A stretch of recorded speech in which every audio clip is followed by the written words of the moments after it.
Sampai sunua bao hune mutu shodu diranya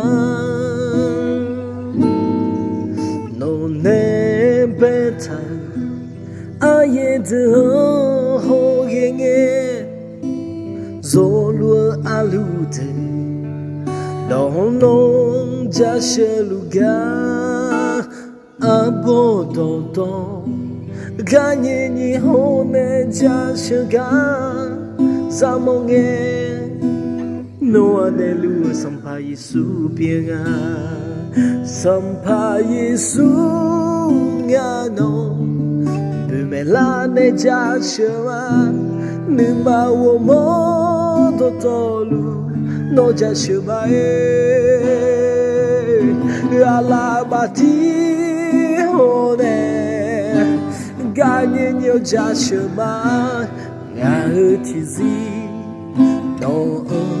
ngajashama sampai Yesu no bao hone mudu shodu diangae ne beta ayede ho yenge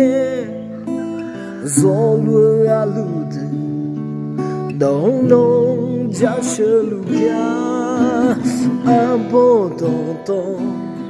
ganye ni hone jashaga zamonge no adelu sampai Yesu pianga sampai Yesu yaro nebi melane jashama nima urodo tolu no jashama alabati onero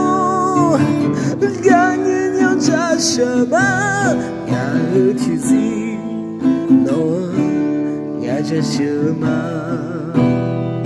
sampai Yesu nyaro bimelane jashama nima homodo tolu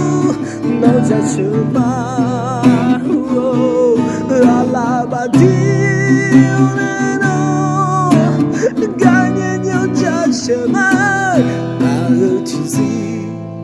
no jashama yatizi no ngajashama yatizi no ngajashama oh mio